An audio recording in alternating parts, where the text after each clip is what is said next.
पढ़ाई के अलावा जो टाइम मेरे पास फैमिली की रिस्पॉन्सिबिलिटी के अलावा बचता था, उस टाइम को मैंने बहुत ही ज़िम्मेदारी के साथ प्रोडक्टिव काम में यूज़ किया कि जो भी टाइम मेरा बच रहा है वो सिर्फ पढ़ाई में जाना चाहिए और बेकार के डिस्ट्रैक्शन में नहीं। एग्ज़ाम जो है वो इतने डिमांडिंग नेचर का है जिसमें आपको हार्ड वर्क और इमोशनल एफर्ट बहुत ज़्यादा डालना पड़ता है, अपने आप को मोटिवेटेड रखना पड़ता है। पढ़ाने के लिए हर बच्चे को पढ़ाना चाहिए, बेटा हो या बेटी हो, सब समान है। पढ़ाई में कोई गुंजाइश नहीं है, गलत है सोच किसी का कि हाँ ये बेटी है इसको नहीं पढ़ाए, बेटा है इसको पढ़ाए। आजकल के बेटे जल्दी नहीं पढ़ते हैं, बेटियां ही सबसे ज़्यादा पढ़ रही हैं और अच्छा पोजीशन, अच्छा जगह ला रही हैं। और जो गाइडेंस मुझे चाहिए था वो यूट्यूब और जो बाकी जो चैनल्स हैं जिसके थ्रू अच्छे टॉपर स्टॉक आते हैं, जो टीचर्स हैं जो फ्री में गाइडेंस देते हैं, तो मोस्टली सारा गाइडेंस मैंने अपना वहीं से लिया था।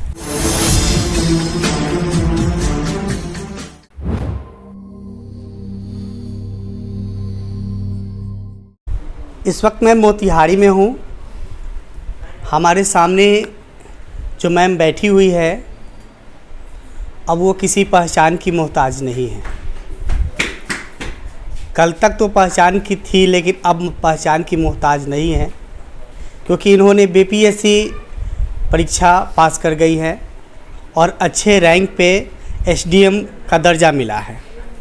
आज हम बात करेंगे इनसे किन किन कठिनाइयों का सामना करना पड़ा इस ऊंचाई तक पहुंचने के लिए।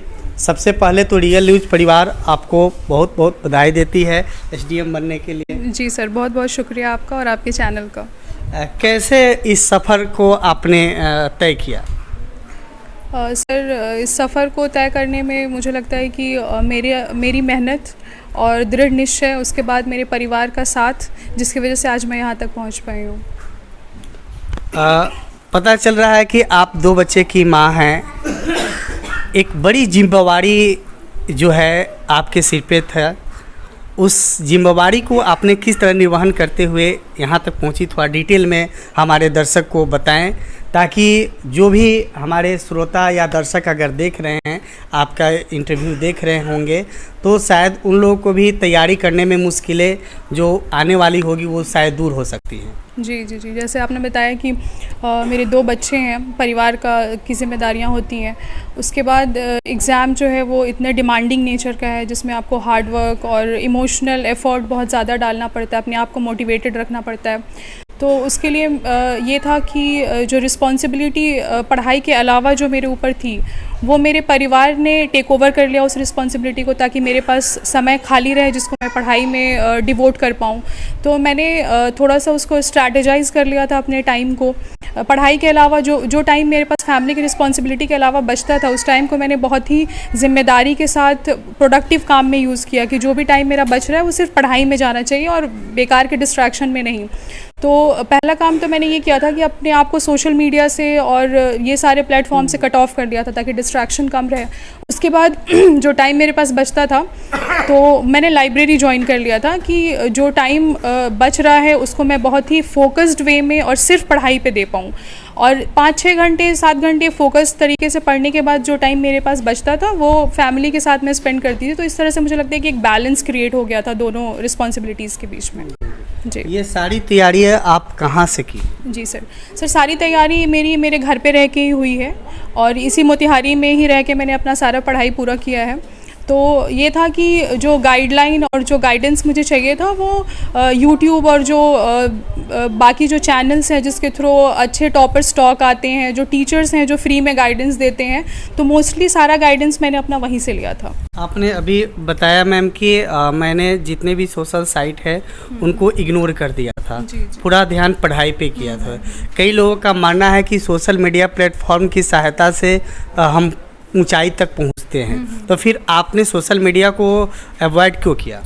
जब मैंने ये कहा कि सोशल मीडिया से कट ऑफ, तो मेरा मीनिंग था कि वो वाला प्लेटफॉर्म जहाँ पे डिस्ट्रैक्शंस ज़्यादा होते हैं, जैसे फेसबुक हो गया, जैसे ट्विटर भी हो गया, या फिर आप कह सकते हैं कि और भी बहुत सारे वेबसाइट्स हैं जहाँ पे जो मटेरियल पोस्ट होता है वो किसी यूपीएससी बीपीएससी एस्पिरेंट के काम का नहीं होता। वहाँ से मैंने कट ऑफ कर लिया था। और बाकी जैसे यूट्यूब मैंने बताया आपको अभी, यूट्यूब पर बहुत काम की चीज़ें होती हैं, करंट अफेयर के एनालिसिस का वीडियो होता है, बहुत सारे टीचर्स जो फ्री में लेक्चर देते हैं, टेलीग्राम चैनल हो गया। तो इस तरह की चीज़ों चीज़ों से मेरा वास्ता रहता था, बाकी जो फालतू के डिस्ट्रैक्शंस थे उसको मैंने कट ऑफ कर दिया था। तो ये आपके ऊपर है कि आप सोशल मीडिया या फिर जो भी इस तरह के प्लेटफॉर्म्स हैं उसको आप अपने फ़ायदे के लिए यूज़ कर रहे हैं या आप टाइम किल करने के लिए यूज़ कर रहे हैं, तो इट्स अप टू यू। अगर मैं जानना चाहूँ आपका फैमिली बैकग्राउंड क्या था और जिस समय आप बच्ची थी वो कैसे कैसे इस कठिनाइयों का सामना करना पड़ा? सर मेरा फैमिली बैकग्राउंड, मैं तुरकौलिया प्रखंड में कंवलपुर गांव है एक, वहाँ से मैं बिलोंग करती हूँ, छोटा सा गांव है एक। तो मेरी जो प्रारंभिक शिक्षा थी वो भी वहीं से शुरू हुई, एक गवर्नमेंट स्कूल से, श्री राजा राम उच्च विद्यालय तुरकौलिया, वहाँ से मैंने अपने 10th तक की पढ़ाई की थी। फिर मैंने अलीगढ़ मुस्लिम यूनिवर्सिटी से अपना डिप्लोमा इंजीनियरिंग किया, फिर मैंने बीटेक किया और एमटेक भी मैंने AMU से ही किया है अपना। और फैमिली बैकग्राउंड की अगर थोड़ी सी बात करें तो मेरे पापा हैं, वो अब आर्मी में अपना सर्विस दे चुके हैं काफ़ी लंबे टाइम तक, उसके बाद रिटायर होने के बाद अभी वो कार्यरत हैं रेलवे में। मम्मी है हाउसवाइफ है, भाई है मेरा जो अभी अंडर ग्रेजुएट है मेडिकल साइंस में, और मेरे हस्बैंड हैं अभी मेरे साथ, क्योंकि मैं शादीशुदा हूँ तो हमारी फैमिली सारी साथ में स्टे करती है। तो इन सब लोगों का बहुत ज़्यादा सपोर्ट था इस जर्नी में, कलेक्टिव वे में सबका एफर्ट था, और ये रिज़ल्ट भी मैं कहूँगी कि सबका है, मेरा अकेले का नहीं है। शादी कब हुई आपकी? मेरी शादी हो गई थी ग्रेजुएशन के बाद ही, उसके बाद मैंने मास्टर्स किया है और उसके बाद मैंने ये अपना स्टार्ट किया था। लगभग कितने वर्ष बीत गए? 8 से 9 साल हो गया होगा। अच्छा, इस ऊंचाई तक पहुंचने के लिए ये शादी से पहले आपका एम था या शादी के बाद आपने ये कोशिश किया? इस मैंने जैसा बताया आपको कि ग्रेजुएशन के बाद मैंने मास्टर्स किया, एमटेक किया है मैंने कंप्यूटर साइंस एंड इंजीनियरिंग में। तो तब तक तो ये ऐसा कुछ प्लान नहीं था। जब मेरा मास्टर्स फाइनल हो रहा था तब ये था कि अब मुझे अपना करियर का चूज़ करना है, ऑप्शन कि मुझे क्या करना है। तो उस वक्त मैंने थोड़ा सा जब एक्सपोजर मुझे दुनिया का ज़्यादा मिला, पता चला कि बाहर में और क्या चीज़ें हो रही हैं, सोसाइटी कैसे फंक्शन करता है, तो मुझे रियलाइज़ हुआ कि मेरा जो बेंट ऑफ माइंड है वो थोड़ा सा सोशल सर्विस की तरफ ज़्यादा है। तो जब इस तरह की बात हुई तो पता चला कि सिविल सर्विसेज जैसा एग्ज़ाम है, UPSC BPSC जो बहुत वाइड प्लेटफॉर्म आपको देता है कि आप कंट्रीब्यूट कर पाएँ। तो उसके बाद मैंने ये प्लान किया कि मुझे सिविल सर्विसेज का एग्ज़ाम देना है, तो कि एमटेक के बाद का फैसला था, तब तक ऐसा कुछ नहीं था। एमटेक तक आपकी शादी नहीं हुई थी? नहीं, बीटेक के बाद मेरी शादी हुई। अच्छा, बीटेक के बाद मैंने एमटेक किया है। तो ये मतलब शादी और एमटेक के बाद ये। आपके पति का कितना सहयोग रहा है इसमें? बहुत सहयोग रहा है, बहुत ज़्यादा सहयोग रहा है। मतलब जब शादी के बाद आप कोई भी करियर आप चूज़ करते हैं तो रिस्पॉन्सिबिलिटीज़ आपकी डबल हो जाती हैं। फैमिली रिस्पॉन्सिबिलिटी है, आपके जॉब या आपकी पढ़ाई दोनों का रिस्पॉन्सिबिलिटी है। तो मेरे हस्बैंड का योगदान जो सबसे बड़ा था वो ये था कि मेरी जो फैमिली मेरे साथ स्टे कर रही है उनमें तो मेरा साथ था कि जो चीज़ें हो रही हैं उसमें मेरा योगदान है, बट जो मेरी एक्सटेंडेड फैमिली, मेरे इन लॉज़ की फैमिली है, तो वहाँ की जिम्मेदारी मेरे ऊपर नहीं थी, because he used to take over it. तो जो भी टेंशन होता था, जो भी कोई बात घर में हो रही है वो मेरे तक नहीं पहुंचता था, उसको उन्होंने टेक ओवर कर लिया था। तो इस तरह से मेरा जो इमोशनल स्पेस, जो फिज़िकल स्पेस जो फैमिली में होता है वो सब बहुत ही ज़्यादा फोकस्ड और डायरेक्टेड था एग्ज़ाम की तैयारी की तरफ। कई लोगों का मानना है कि ऐसे कठिन परीक्षा तैयारी करने में लगभग छात्र को 20 घंटे 22 घंटे पढ़ने होते थे, तो आप कितने घंटे की तैयारी करते थे? सर 20-22 घंटे तो पता नहीं कौन पढ़ते हैं, मेरे बस की बात नहीं थी इतना पढ़ना, क्योंकि मेरे पास टाइम भी काफ़ी लिमिटेड था और ह्यूमनली पॉसिबल नहीं है कि आप 20 से 22 घंटे 24 घंटे में कितने घंटे समय देते? मेरा तो सर 6 से 7 घंटे रोज़ का टारगेट था, और थोड़ी सी मेरी जर्नी भी लंबी हो गई, मेरा तीसरा अटैम्प्ट था। तो आप 20 घंटे आप 3 साल लगातार पढ़ाई नहीं कर सकते हैं। तो मैं कहूँगी कि थोड़ा बैलेंस क्रिएट करके रखिए, बिकॉज आप 20 घंटे शायद एक दिन पढ़ लेंगे आप, बट अगले दिन एग्जॉस्ट हो जाएंगे और आप गिव अप कर देंगे। तो एक सस्टेनेबल वे में 6-7 आवर्स डिसिप्लिन के साथ डेली उतने नंबर ऑफ़ आवर्स आप पुट करेंगे तो इनफ है सिलेबस कवर करने के लिए। आगे का सोच आपका क्या है? सर आगे का सोच है कि जो सर्विस मुझे एलोकेट हुआ है BPSC से, उसकी जो जिम्मेदारियां हैं उसको मैं बहुत अच्छे से निभाऊं, सोसाइटी को कंट्रीब्यूट करी, जो कि मेरा पर्पस था सिविल सर्विसेज चूज़ करने के पीछे। तो अभी फ़िलहाल तो मैं यही करना चाहूँगी। जो बच्चे तैयारी कर रहे होंगे BPSC का, उन लोगों को क्या आप बताना चाहेंगे, किस तरह से समय दे पढ़ाई में? सर आजकल तो इतना वाइड लेवल पे गाइडेंस अवेलेबल है, यूट्यूब पे आप टॉपर स्टॉक देखिए, आप वीडियोस देखिए जो स्ट्रैटेजी के वीडियोस आते हैं, फिर उस हिसाब से आप अपने स्ट्रेंथ और वीकनेस को एनालाइज करिए कि किस चीज़ों में आप लैक कर रहे हैं, वहाँ पे थोड़ा ज़्यादा आपको एफर्ट डालने की ज़रूरत है, टाइम देने की ज़रूरत है। जो आपका स्ट्रेंथ है आप स्ट्रेंथ पे प्ले करिए और वीकनेस को इम्प्रूव करते रहिए।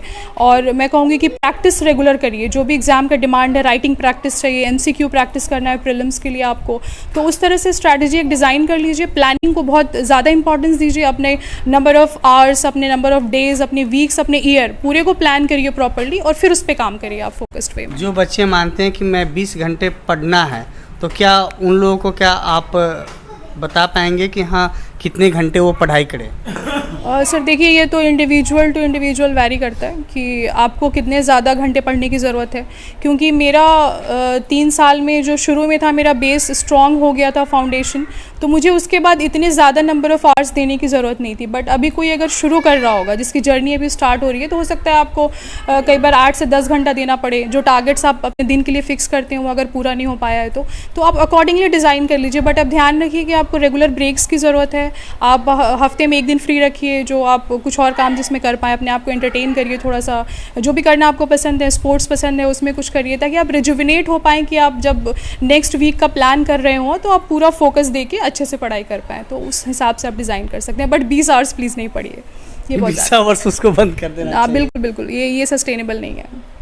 तो आपने देखा मैडम थी एसडीएम अभी बन गई हैं, पूर्वी चंपारण जिले के तुरकोलिया के रहने वाली हैं मैडम, और आप सभी छात्राओं को भी बताया जा रहा है कि हाँ 20 घंटे अगर जो माइंड मेकअप करके चल रहे हैं उन लोगों को 20 घंटे की पढ़ने की आवश्यकता नहीं है, वो अपने माइंड से अपनी तैयारी करें। इस समय नगमा तबस्सुम की पिताजी हमारे साथ हैं। सर, आप जो बचपन से आपने इनको पाला, किन किन कठिनाइयों का आपको सामना करना पड़ा इनकी ऊंचाइयों तक पहुंचाने में? जी, कठिनाई तो बहुत होती है। बच्चियों को पढ़ाने के लिए आज के दौर में या पहले भी लोग यही कहता था कि बच्ची को पढ़ा करके क्या होगा।